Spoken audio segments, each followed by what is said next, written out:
Welcome, everyone. So glad you're here. I see a few people are still trickling in. Thank you for joining us for today's webinar. It's hosted by the National Center for Pyramid Model Innovations, and I'm Lisa Fox. I'm the principal investigator for NCPMI, and I'm the host for the Within the Framework webinar series. Today's webinar will be recorded and available on our website, challengingbehavior.org.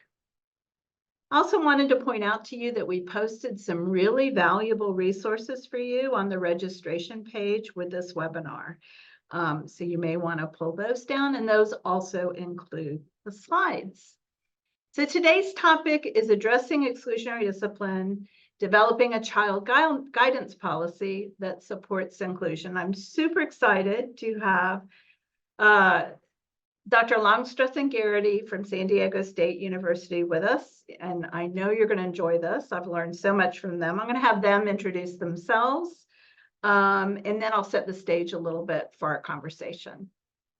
Hi, everybody. My name is Sasha Longstreth. I am an associate professor in child and family development at San Diego State University, and I'm excited to be here with you today. Hi, everyone. I'm Sarah Garrity. I'm also a professor in the Department of Child and Family Development. And before I came to San Diego State, I spent lots of time in Head Start programs as an administrator, as a literacy coach. So I'm just thrilled to be here with all of you today. We're so excited you're here with us. I've learned so much from you, and really excited that you have this wisdom that you can share with us around child guidance policies. So I want to set the stage a little bit. I think you're here because you know exclusionary discipline happens, suspension and expulsion happens. It happens in preschool to young children, and that alone is horrifying to know, and something we're committed to try to prevent from occurring. We also know that when it occurs with disproportionality, so that we know that Black children, and in particular Black boys, are suspended and expelled disproportionately, and preschoolers with disabilities also are suspended or expelled disproportionately. So it's a huge problem for our field, and a problem that troubles many of us. When exclusion happens, these things happen. It doesn't only affect a child with challenging behavior in very significant ways, but it also affects their peers. It affects the family system. And so for children with challenging behavior, they're losing instructional time, they're losing access to the environment where they would learn social emotional skills, and they're losing the opportunity to develop strong social relationships with their peers. Their peers are learning that some children are valued and get to belong, and that when children are different or in distress, they may be pushed out of the classroom, which can be concerning. That also could translate for a young child who's trying to figure out who they are in the scheme of the world and who others are, may think, if I'm in distress, I too could be pushed out or asked to leave the classroom. We know that exclusionary discipline has a huge impact on families. The loss of childcare, a negative feeling about the program, and then those effects domino right into perhaps affecting employment, income, and the family relationships and relational stress. So huge concerns. We also know from the literature that there are longitudinal impacts. So young children who are suspended and expelled are more likely to be suspended and expelled as they move into their K through 12 program and have continued suspensions and expulsions. That's predictive of academic failure, failure to graduate from high school, grade retention, and there are longitudinal data that show that children who have this history of suspensions and expulsion become adults who are more likely to engage in substance abuse and more likely to be ultimately incarcerated or have contact with law enforcement. So huge concerns about a very big problem. What we're going to talk about today is the idea of child guidance policies that really support inclusion. So it's a huge critical piece. What are the policies within our program that help us think about how we ensure each and every child can belong. And so I invited Sasha and Sarah to come to this. They are the national experts on this topic. They have a wonderful tool they're going to talk about with you. And I'll quit talking and let them start. Hi, everyone. I'm super excited to be here, and we're going to talk to you today about our tool, the Teaching and Guidance Policy Essentials Checklist, or the TAGPEC. And probably about 10 years ago, Sasha and I did a study, and we collected behavior guidance and discipline policies from about 300 centers that were accredited by the National Association for the Education of Young Children. And we said, let's just see what we find out. And we rated these policies using the TAGPEC, and we found that they really weren't that great. A lot of them were really focused on how do we kick kids out of preschool? What are the steps we need to take to really kind of get rid of the kids? And that really, it made us sad. It made us really think about, what's going on here? Why do we use guidance instead of discipline? And using the data that we had, we wrote our first book where we really talked about the TAGPEC and some of our experiences working with young children. And then once we did that, I think the fun kind of started to happen, because then Sasha and I went out to work with lots of different programs, both in San Diego, California, nationally, where we actually got to implement the TAGPEC. And our second book tells kind of our stories and our advice for how to use the TAGPEC with programs. And Sasha's going to talk to you a little bit about later on about all the different programs that we've worked with. So next slide. So why did we focus on behavior guidance policies? Really, like Lisa said, a policy provides this infrastructure. It provides a blueprint. We were noticing that the treatment that children got could sometimes depend on which classroom they were in and the philosophy of that teacher. So we really looked to policies to provide this unifying framework for what is our vision at the program level. What do we believe about children? What do we want children to, what kind of experiences do we want children to have, so that all children in the classrooms get these experiences, teachers know what to expect, families know what to expect, and really everybody is on the same page. Next slide.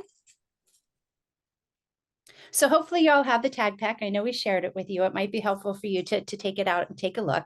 So what is it? It's a checklist that rates guidance policies using point values. So what you do is you get your policy, you get lots of different documents related to behavior guidance, and you say, okay, do we see this item on the TAGPEC in our policy?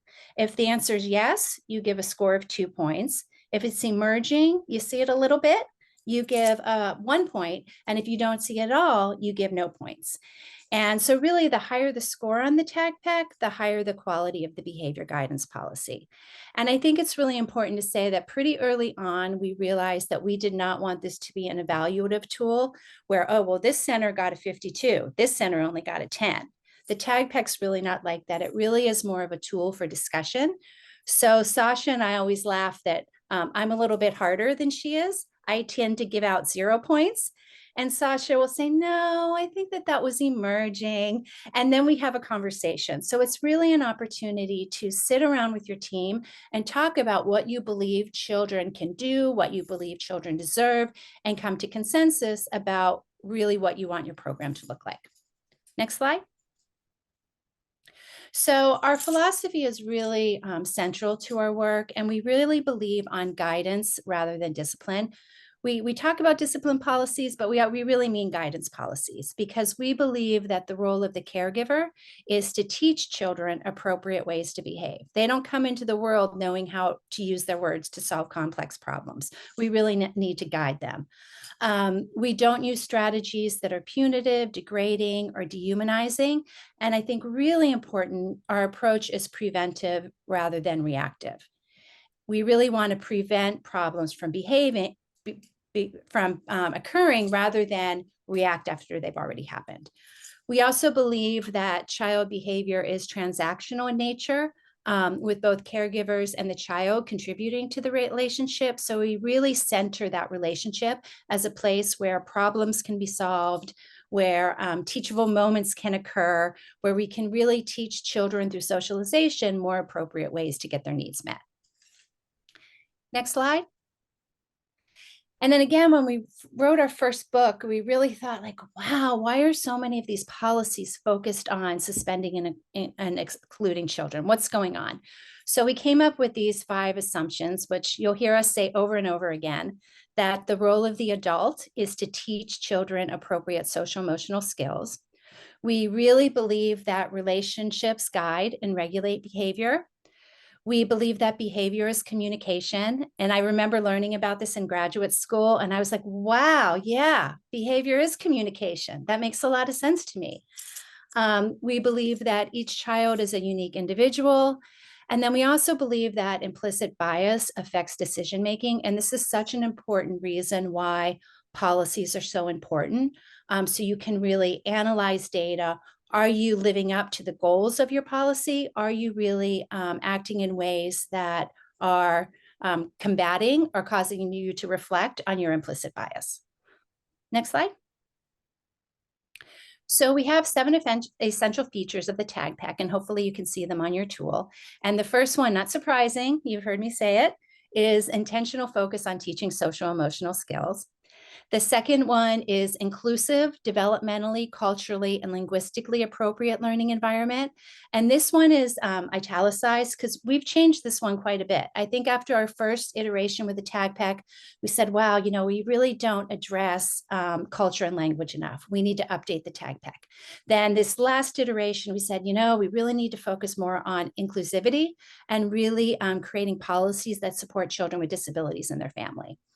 A lot of this you'll see borrows from the pyramid model, which is why we're so thrilled to be here. An essential feature is setting behavioral expectations.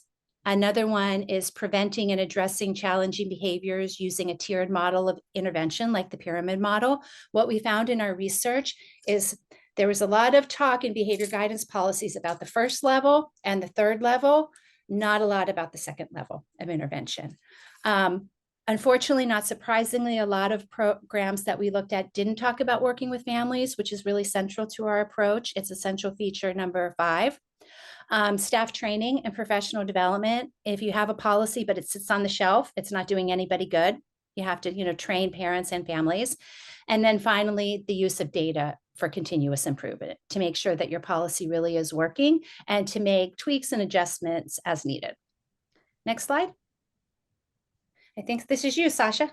All right, thank you. So what we want to share now is how you can use the TAGPEC to look at your own policies that you have in your program and think about whether or not your program policies are what we call high quality. And I want to just pause for a minute. And when we refer to high quality, we are referring to policies that are evidence-based, meaning that the essential features that Sarah just reviewed are based on research about what we know is good for children. They're consistent, meaning that they're consistent across all children. And in that sense, they're equitable or fair. And so that's really driving a lot of our work. And so as you can see from the checklist that we have up here on the screen, this is actually a screenshot of what the checklist looks like in our book that Sarah was talking about. And in the book, we do go a lot more into detail. It's more like a workbook, I would say, into how to use the TAGPEC, but we did want to give you a quick overview. And as Sarah mentioned, we really emphasize that you use this as a discussion point. So what we suggest is that you fill out the TAGPEC for each person who's on your leadership team. So if you are, for example, with a pyramid leadership team, then each person can fill out the TAGPEC and then come back together and have a discussion about it. That's kind of the ideal if there's enough space and time for everybody to do that. And so what I want to share now, next slide, please, is to go over a little bit about the structure.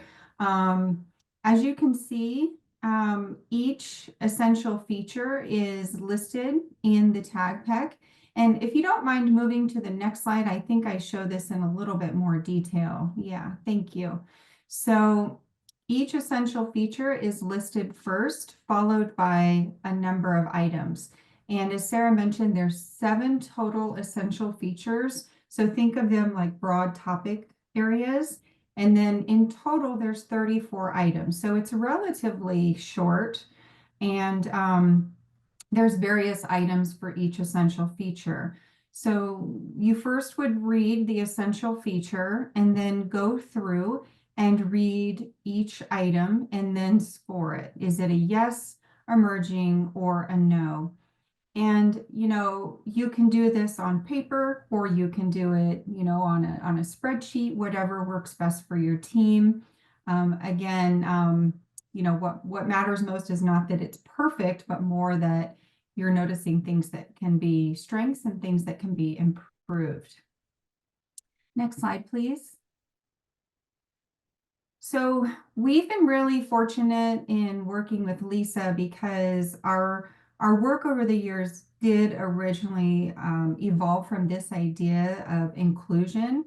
And because the pyramid model is already focused on culturally responsive practices, and because it's a multi-tiered system of support, it already emphasizes inclusion. So it is central to the TAGPEC. And with that in mind, we have been able to align the TAGPEC and the essential features of the TAGPEC with critical elements that are listed in the early childhood benchmarks of quality that's used by Pyramid Model for Fidelity.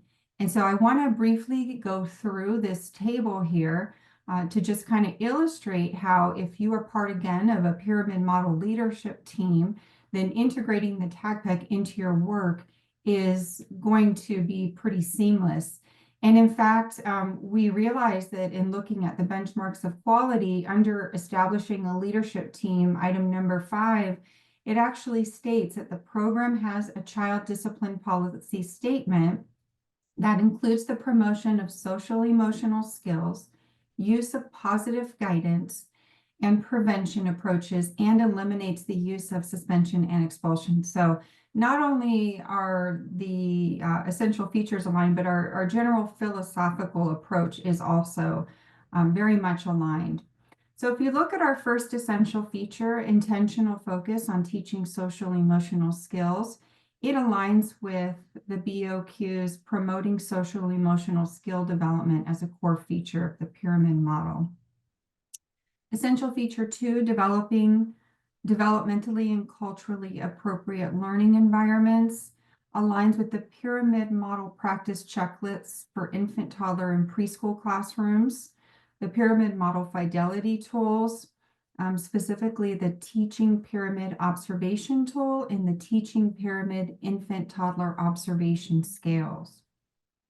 Essential feature number 3, looking at setting behavior expectations.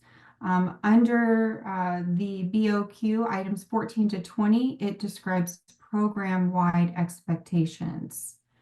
Essential feature number 4, preventing and addressing challenging behaviors using a tiered model of intervention, aligns with procedures for responding to challenging behavior. Essential feature 5, working with families, aligns with family engagements, items 10 through 13 on the BOQ. Essential feature 6, staff training and professional development, aligns with professional development and staff support plan, item 21 through 27 on the BOQ.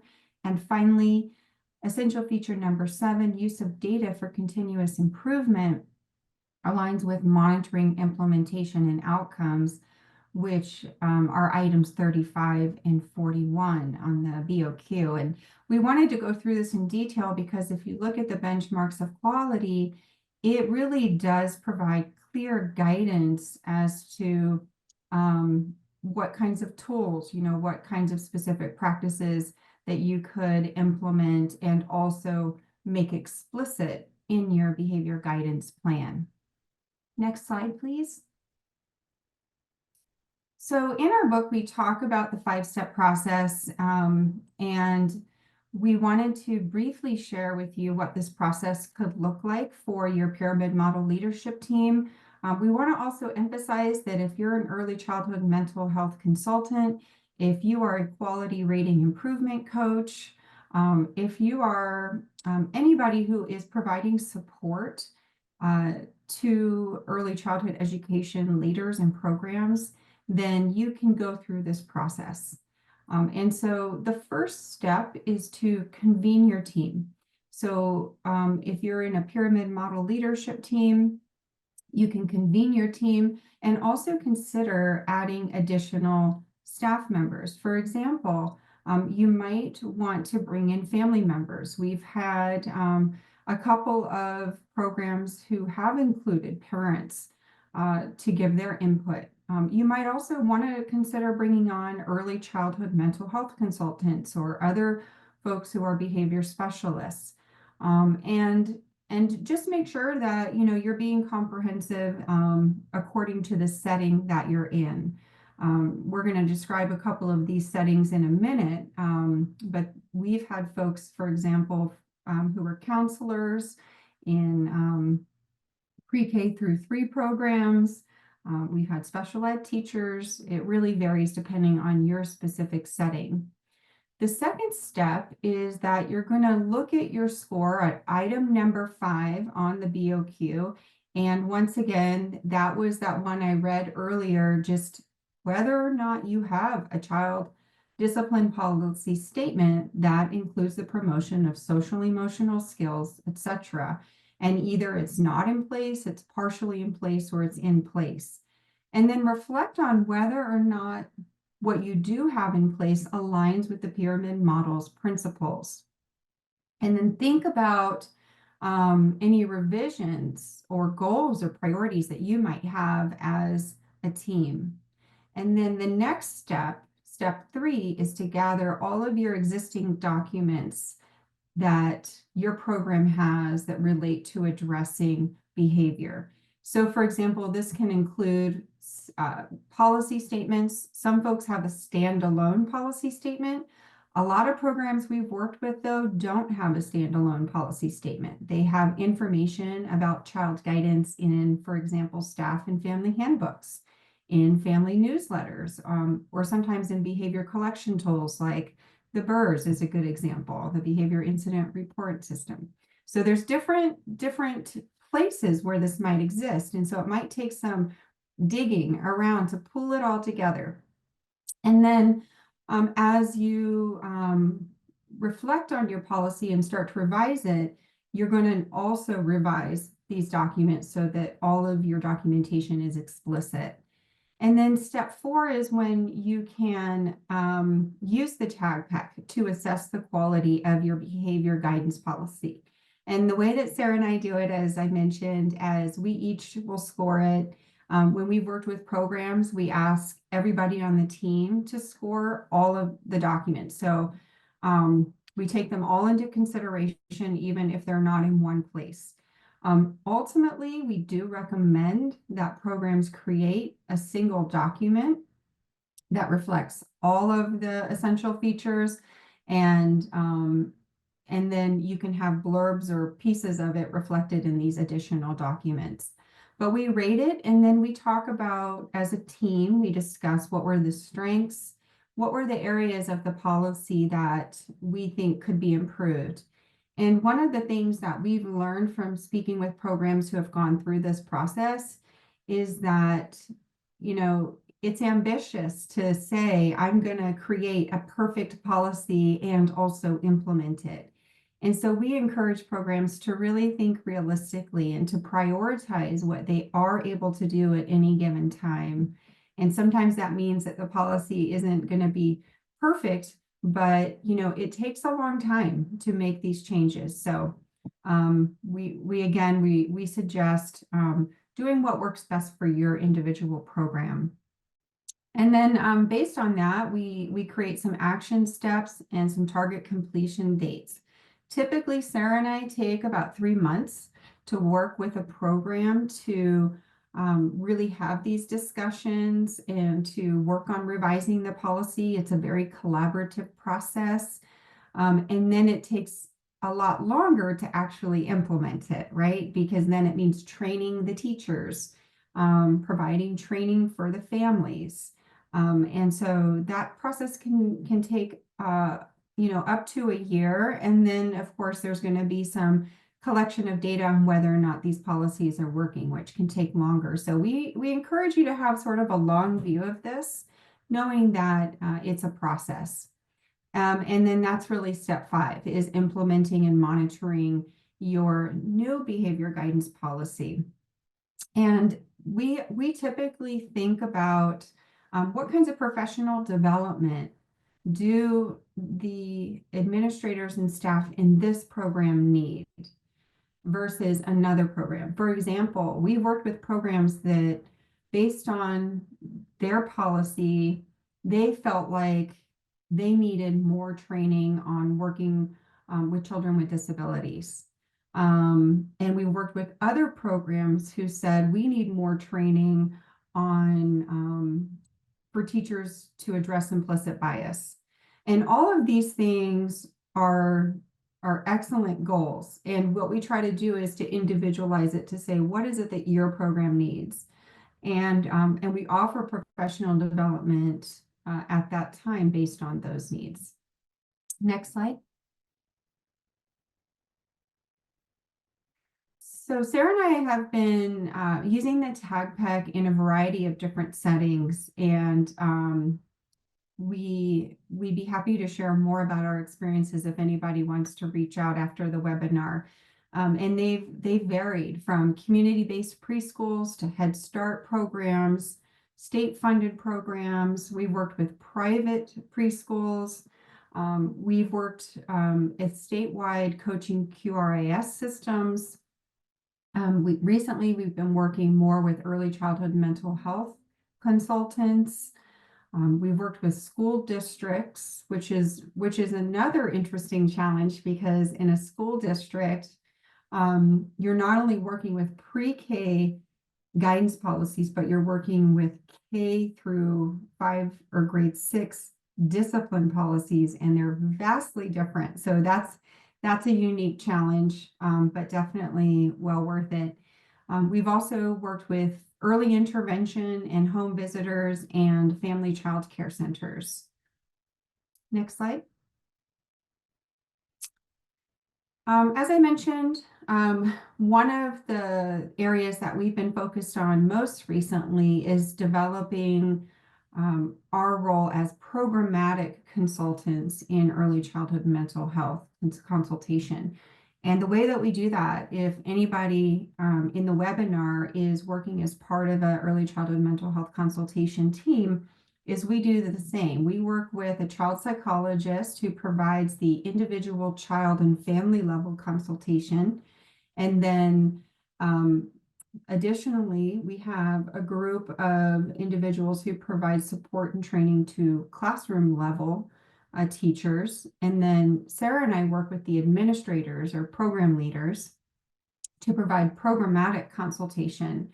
And what we've learned from this experience is that a lot of early childhood leaders, whether or not they're, directors, principals, whatever their role might be, are also really eager for this kind of support. They're ultimately held accountable for a lot of these decisions, but there's just not a lot of guidance, frankly, for them to revise their guidance policies. And as a result, we find that they often only reach out for support once they're having children who are getting suspended and expelled. And so we're really trying to encourage program leaders to reach out to early childhood mental health consultants before they're having these challenges, so that we can provide a better infrastructure for them so that these problems don't happen as often. And then we're also, as I mentioned, working more with coaches and consultants and quality improvement initiatives. And what we've heard from them is that, a lot of programs are interested in these policies because they notice that families are not really engaged in the process until there's a problem, and they really want to change that. And Sarah and I really strongly believe that, that parents and families should be a part of this conversation from the get-go. And so we'll often work with them on how can we get families involved in this process early on. We also talk about how can we refine professional development practices to focus more on what we know is essential to good guidance. And so we don't want these policies to just be something that coaches and consultants or leaders are putting on the shelf and never looking at. We want them to actually be a guide so that they can say, hey, you know what, we realize that family engagement is something that we really need more of. What are the things that we need to do? What kinds of trainings do we need to offer? So it's more of a resource to help guide coaches, consultants, and program leaders. Next slide. Great. So that's it for our presentation. And now I believe Lisa has some questions for us. Yeah, I have a lot of questions. Some people have put some in the Q&A, and we'll return to those. I want you guys to remember you have that opportunity if you have questions. But I have quite a few that I thought we could talk about. So I'm thinking about it from kind of my pyramid model lens. And one of the reasons I'm so excited about your work is I think with the pyramid model, a lot of what, and you said that in the alignment to the benchmarks, a lot of that stuff is in place. But it's been interesting to me as I've worked with programs, and maybe some of our participants have seen the same thing. But then they'll have something in the family handbook or, their discipline policy. I think that they think that licensing is making them write how to exclude a child versus this way that you framed it. And the really putting it, I loved what you said. It should all be in one place, right? How does this work on behalf of supporting children and guiding children? So super excited about your work and what it can bring to us and any one of our participants who are working with programs. I also think it's really notable that you call it a guidance policy, and people are told they need a discipline policy. So how have you encountered that, and how do you navigate that? And how important is it that we ditch those other words and shift to a different frame? I can share something kind of funny about our book because Sasha and I intentionally use the word guidance. But when it came to like selling our book, we realized if we wanted people to buy the book, we had to use the word discipline in the title. But probably like the third paragraph in, we're like, but no, we use the word guidance for this reason. This is what discipline means. This is what guidance means. So sometimes we use the words interchangeably because I think it's hard to change people's minds about discipline. And it's so ingrained in our culture that children need to be disciplined. So I think it's something collectively as a field we need to really work on together. Yeah, that makes a lot of sense. Do you think that then our public facing, like to our families, we ought to use both words so what is your discipline policy? It is a guidance policy because we do X, Y, and Z, or how have you recommended, or how have people tackled? Yeah, Sasha, what would you say? That's such a good question. Sarah and I have had this conversation a lot, but I think that I don't personally think discipline is a bad word, but I think it's been used poorly. And so I think that in order to have a shift in how we think about children, because even when Sarah mentioned earlier that there's a course on managing children's behavior, the first word that comes to my mind is controlling children or punishing children, which of course we know from the pyramid model resources is not our approach. Instead of teaching them self-regulation and cooperation and empathy and responsibility and all of these things that we know they need. So I think that in order to really make a shift in people's thinking, that we want to be intentional about using the word guidance. Yeah, that makes sense. So I know we've talked about our teams kind of using TAGPEC to evaluate their policy and make revisions and how they might do it. And I so appreciate your well-articulated process around that. And so you would go through that and kind of evaluate where you are. Is that where you, so if I'm in a program right now, should I start right there, like gather all my stuff, gather my team and start there, even our pyramid model programs? Because I suspect that they're all about all the things, but they've never written it down. I don't know. What have you encountered? I worked with a really large school district who had pyramid model training, and they called us in because they said, we're not ready to go to the next level. They had so many different documents that all referenced the pyramid model. They were pretty consistent, which was good. I was really happy to see, but we really realized we needed to kind of diffuse them into one document that was easy to find. That's very different than some of the just community-based preschools that we've worked with that maybe have a parent handbook, a staff handbook. The discipline policy, behavior guidance policy could be somewhere in there. Sometimes they say the same thing. Sometimes they say conflicting information. So I think one of the things we found is that context is really important and meeting programs where they are. Yeah. And then once we kind of landed on kind of how we want to articulate it and put it all in one place, is that the piece that's in the handbook for families to review? Or is it possible, I know I'm focusing on the TAGPEC and wanting to hit all the elements. Are all those elements ought to be in what I communicate to families in some manner in plain language without getting in the weeds, because there's a limit to how much they're going to read, right? Definitely. I think that one of the things that we've done together, Lisa, is we've developed a sample policy.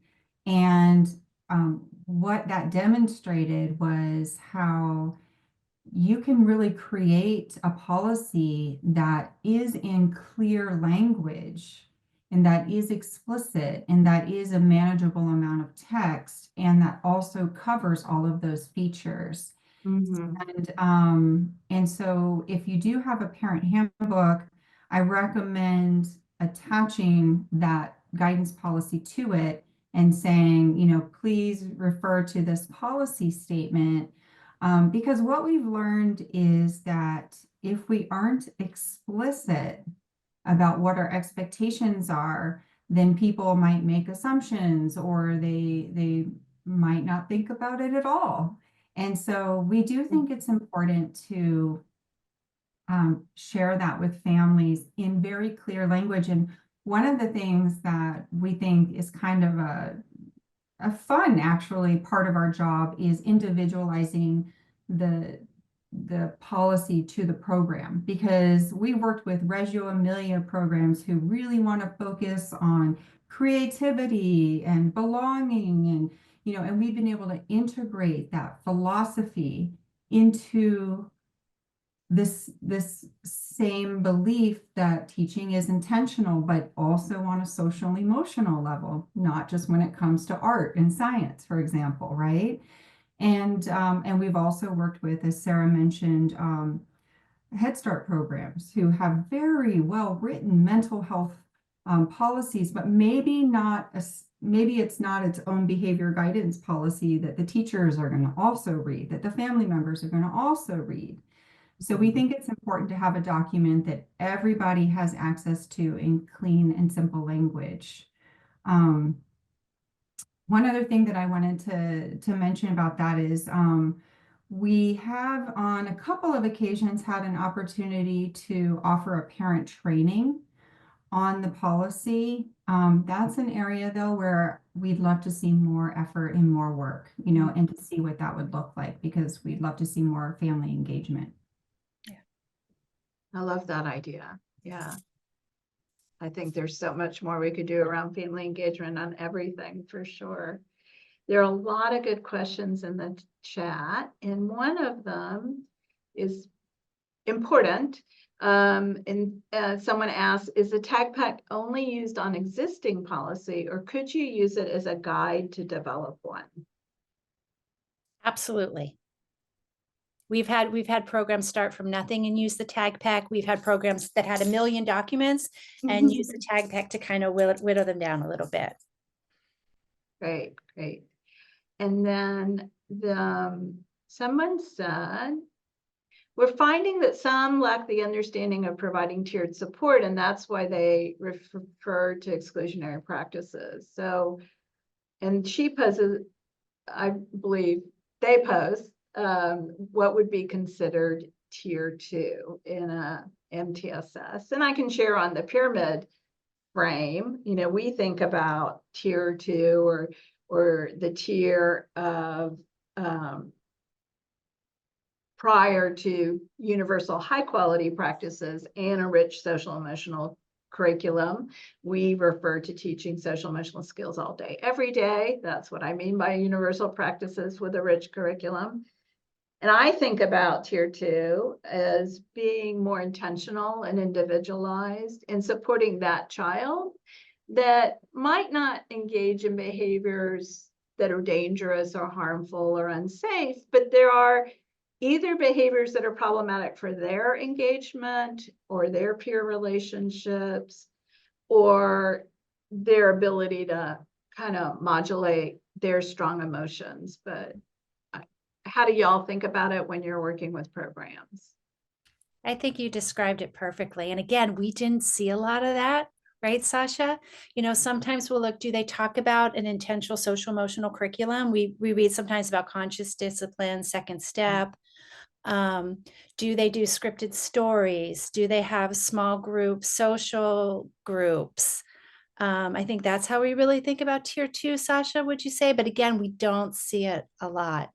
Well, that was actually, Lisa, it's so interesting that you, well, or whoever asked the question, I really appreciate that, because that was another area when we evaluated the quality of guidance policies that there was a lot on tier 3 because it was, oh, when there's a problem, we're definitely there to address it. But there was almost nothing in policies about tier 2.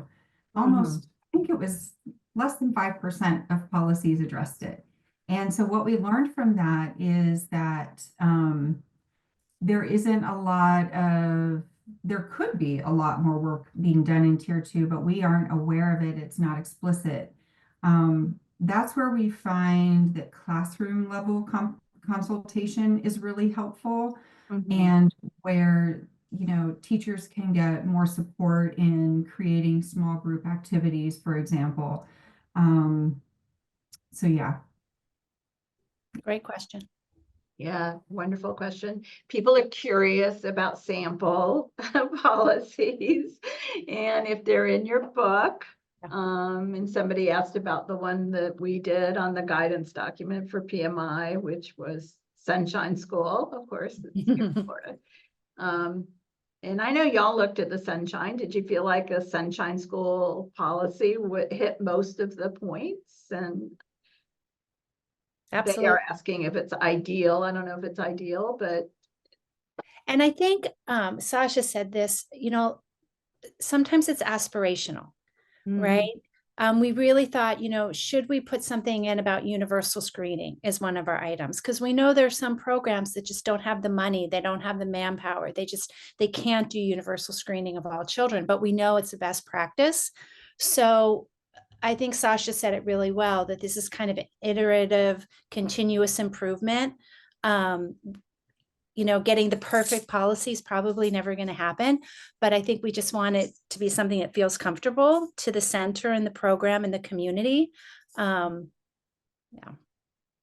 Right.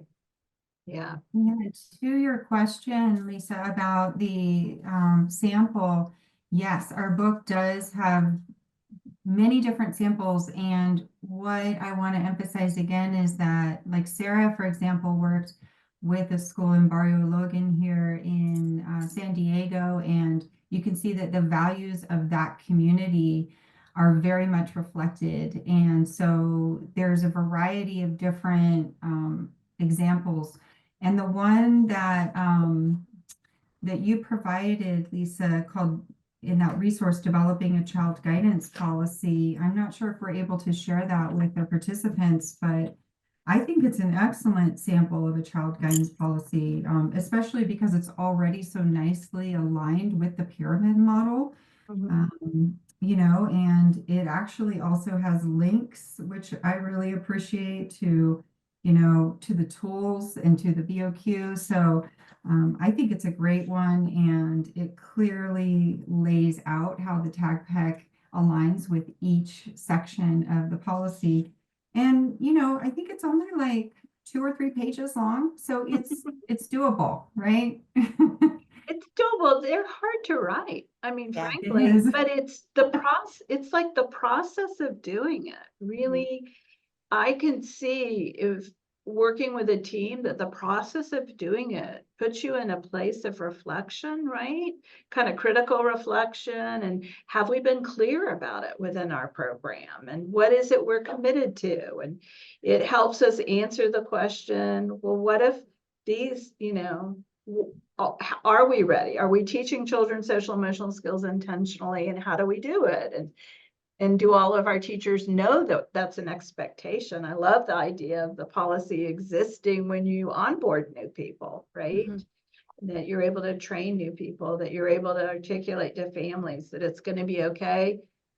And this is how we support all children and each and every child within our program. People And that want reminds to be able to be in touch with you all, and I think your content chat information is on the website. And they could reach out to you directly, or do you want them to do it through your website? I know you have a website around TAGPEC. How do you I'll want? put our emails in the chat. Yeah, that Oh, would perfect. be great. And I just wanted to just piggyback super quick on what you said, Lisa, Yeah. about the reflection process. Sarah and I learned through experience that if we don't engage in that reflection process, you know, what are your beliefs about discipline? What are your experiences about it? Then it's much harder to get buy-in. And so I think in terms of buy-in, which when a program is, you know, having to attend to so many other things, getting buy-in is really challenging. But if we can convince them that, you know, going through this process is going to help your staff, you also feel more invested, more supported because you've all had a say, then the buy-in is improved. And then the consistency, you know, the follow-through is also better. That tends to boost, you know, the morale and the enthusiasm for this work. I love that perspective. I think probably a lot of people who are listening, we have a lot of infant and early childhood mental health consultants in our national community, as well as program implementation coaches. And sometimes in our work, quality improvement, child care resource and referral, we might be asked to go help a program, right? And they might be, we've got it, it's fine, we've had it forever. So that, and I like the staging of the steps, kind of the slow, like, it's not something like sit down, we're going to write your policy, make sure it aligns. You're not doing it in an hour or a half hour, right? Yeah, most, if not all of the programs that we've worked with did not reach out saying, we want to revise our policy. It's usually, we are having this issue and with this child, and we need your help because we're not allowed to suspend or expel anymore.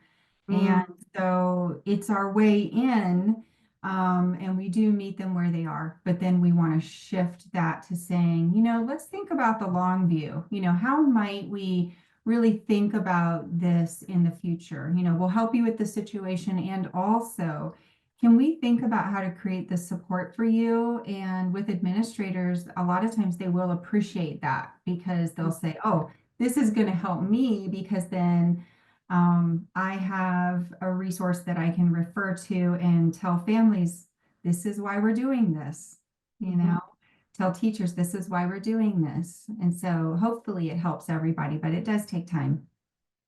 So before we leave, in the work that you've done, what have you seen as kind of the outcomes of people going through this? Can you just rattle off a few of us, a little hope and inspiration for us as we do this work? You know, that's a really good question. And I think that one of the things we've found is that people feel listened to and valued. I also do think that, you know, right as we were starting this work, we got a big grant, then COVID came. So we're really kind of getting to the like, okay, what are the outcomes for children and families and teachers is something that we're really interested in exploring. Mhm. But I do think, and Sasha, tell me what you think. Like, I think that people feel valued, that they have language that they can use to reflect their vision for children, and that they have something that they can actually hold on to give them some, say, some guidance. Haha. Mhm. Yeah, absolutely. I agree. One of the things that happened that I think was a big success was when we worked together as a team to develop a policy, and then we brought it as a professional development to all of the teachers.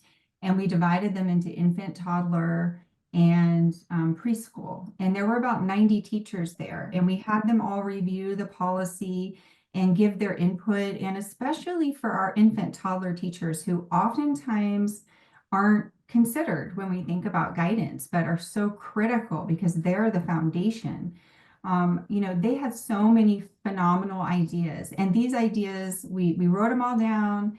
We ended the workshop, we input their ideas into the policy, redistributed it out, and I think the teachers really felt heard. And sometimes the relationship between teachers and administrators can be challenging because they aren't often, able to communicate about these things. And it really gave them a way to share their insights and help them feel heard. So just like Sarah said, it's an important way for people to feel heard. That's great. So thank you so much for being here and sharing your expertise. I'm seeing in chat someone who just bought your books and shared with others about that. And I think Sasha and Sarah have been so generous that TAGPEC is posted with the resources, that you have it there. And they worked with us and allowed us to do the guidance document we have on PMI about how you use that. And so thank you so much for your time and being with us. And thanks to everybody who came to participate in the webinar. So I'm sorry we didn't get to all your questions. I'd love to have another hour, but I also want to make sure you can go on to your next thing. So thank you so very much to our panelists for their wonderful insights.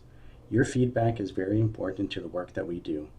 Please remember to provide your feedback on this webinar with our post-webinar survey by typing the web address shown on this slide into your internet browser. Your certificate of attendance will appear once you submit the survey. We invite you to visit our website, challengingbehavior.org, to sign up for our upcoming webinars, access recordings, download pyramid model resources, and more. Thank you to our funder for making this webinar possible. This concludes our webinar. Thank you all and have a great rest of your day.